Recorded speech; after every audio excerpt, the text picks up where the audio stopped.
waxa ka dambeeya buur madow wuxuu weeye waxbuu ku soo qaatay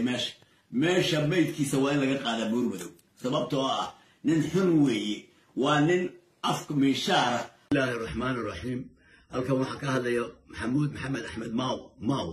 waxaan la hadlayaa dhulbahantaha jooga buuhooda iyo agagaarkiisa. waxaan idin leeyahay maanta waa laydinku soo duulay idooroo dhan baa idiin dhan waxa weeye horta dagaalama dalkiina daafacda dad iyo dunyaba waxba idiinma hadhin nimankaa waa inaad deris cusub u dhigtaan. waxaan idin kaloo sheegayaa maanta idoor waxa weeye ilaa caynaba ina soo wadeen gudaheennaba inagu wax inoo hartay ma jiraan waxa weeye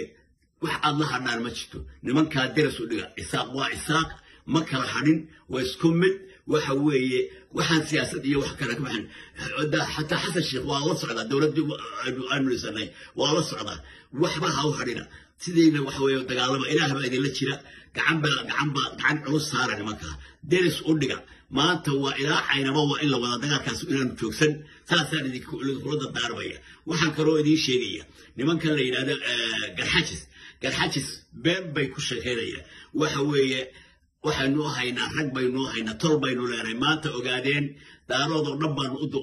u yeeranaynaa isaaq waa isku habar wacday maanta anaguna dhulbahanta keliyaa nahay eegan mayno waxaanu leenahay inoo hiiliya hiil baanu idinka bahanay maanta kaale soo dhawaada welcome ogaadeeno kaga soo dhufo habar yoonis dhabarka wax ay sheegayaan oo dhambe iyagaa ugu xun habar jecla iyagaa ka xun soo qabta gebigooda midha ka roobina. waxaan idiin sheegaya hartina waxaan leeyahay war maanta waa la ishayaa maanta nin walba gurigiisa lagu imanaya dadkii annaga la dhamay idinkaa laydin dhimanaya welcome soo dhawaada hiil iyo hooba waa idinka bahanay. wiilasha geesiyiinta ah ee SNC ama dhulbahantaba ah ee meesha buuhood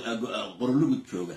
hambalyaan idiin diraya guul iyo gobonnimaan idin leeyahay dhulkiina dafaacda waa la idinku soo duulay waxa weeye gobonnimo ku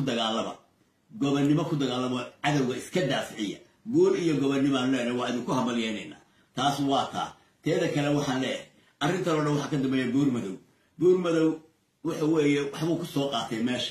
meesha maydkiisa waa in laga qaadaa buur madow sababtoo ah nin xun weeye waa nin afka miishaara oo dad kale aan idoor kale u dabanayn habar jecel u daraynaynin habar jecel gudaha dhulbahante iyo gudaha daarood bay ku dhex jiraan waa nin dab ku shidaya shilimaadku siisanaya waxba idinkama gelin waxa weeye ninkaana waxa weeye nolol ku soo qabta buur madow haddii badan ku leeyahay waxaan idinkula dardaarmaya guul iyo gobonnimaan leeyahay dalkiina difaacda. garxajis waxa weeye waa cadow iyagaa habar jecla ka xun waana u diray ogaadeen baan u diray tolkeen baan u diray maanta waa dhulbahante keliya